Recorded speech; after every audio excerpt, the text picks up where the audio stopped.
Apabila nampak sahaja kerang, pasti kita teruja untuk merasainya. Apakah sebenarnya yang ada dalam isi kerang?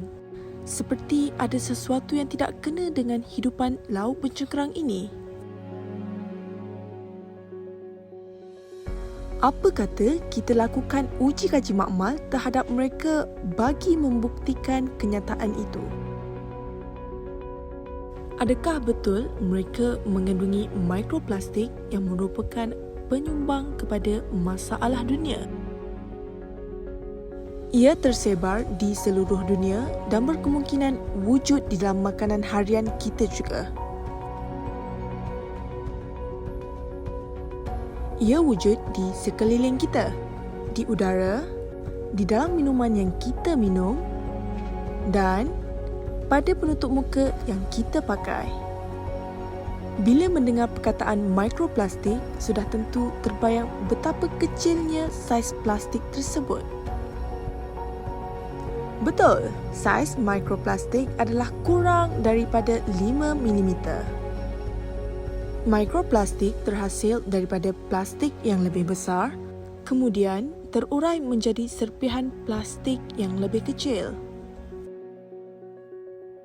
Kadangkala ia digunakan untuk tujuan yang tertentu, ditambah ke dalam kosmetik atau ubat gigi.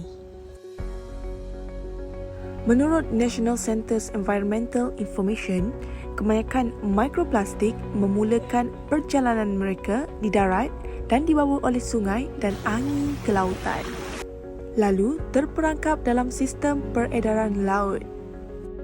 Apabila mikroplastik berada di lautan, ia terkumpul dalam rantai makanan dan memberi ancaman kepada hidupan laut dan organisma marin yang lain.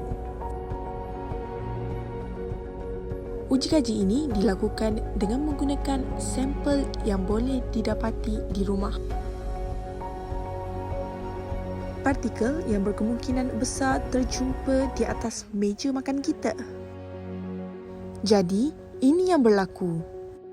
Hidupan laut bercengkerang makan sisa plastik yang bersaiz kecil atau dikategorikan mikroplastik, kerana mereka beranggapan bahawa ianya makanan mereka iaitu mikroorganisma seperti plankton atau alga.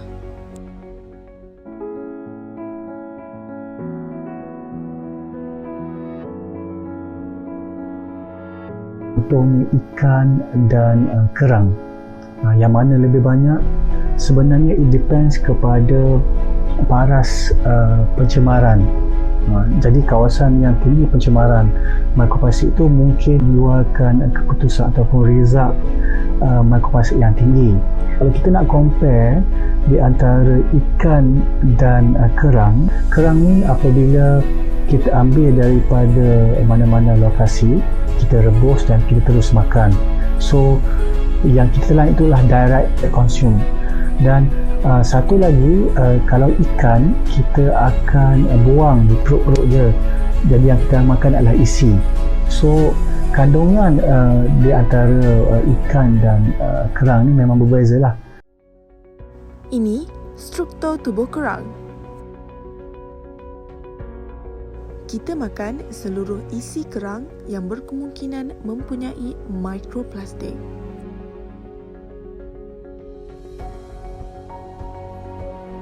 Sebelum kajian dilakukan di makmal, sampel akan dikumpulkan. Sampel disimpan di dalam kertas aluminium bagi mengelak kontaminasi dari benda asing. Kerang yang telah tercernakan tadi kita akan letakkan ke dalam bika kaca ini. Inilah produk yang telah melalui proses digestion. So proses digestion ini atau pencernaan kita menggunakan dia potassium hydroxide.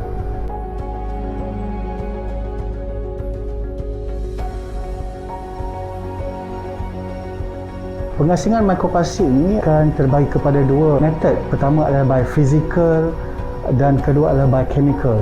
Proses physical kita akan menggunakan hot needle test. Okey.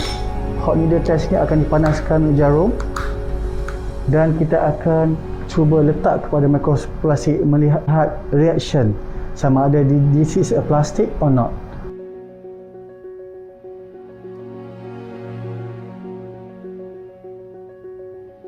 Untuk mengesahkan lagi bahawa shape fiber atau fragment ini, kita akan menggunakan satu metod chemical characterization.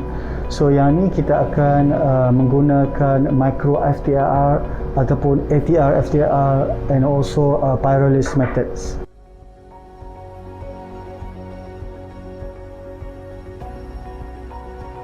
Dan ini dia mikroplastik yang dijumpai di dalam sampel. Kita boleh mengukur saiz mikroplastik tersebut. Selain itu, pengguna boleh memeriksa mana-mana produk yang mengandungi mikroplastik dengan menggunakan aplikasi yang ada di telefon. Mungkin kita tidak menyedari bahawa barang kosmetik yang dibeli selama ini mempunyai mikroplastik seperti microbeads.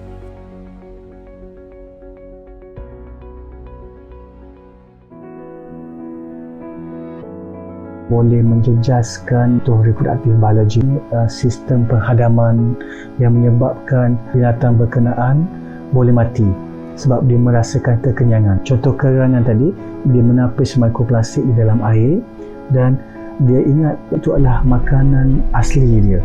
Yang nampak macam algae dan tu, dia makan dia akan rasa kenyang. Bila dia rasa kenyang, lama-lama dia akan susut dan dia akan menjadi mati lah. So benda ni dia akan jadi ada satu proses bioaccumulation yang mana dia boleh ditransfer daripada sekecil-kecil haiwan zooplankton kepada zooplankton, kepada ikan, kepada haiwan yang lebih besar daripada ikan contohnya, dan kembali kepada human. So dia akan mengganggu sistem food web dalam lautan. Di laman web Forbes juga mengatakan satu kajian telah menganggarkan bahawa orang yang makan kerang dalam kuantiti yang banyak menelan kira-kira 11,000 zarah mikroplastik setiap tahun.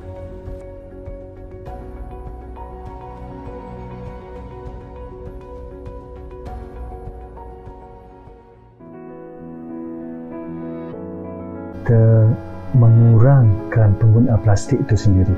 Mikroplastik ni are everywhere, dia di mana-mana dia ada.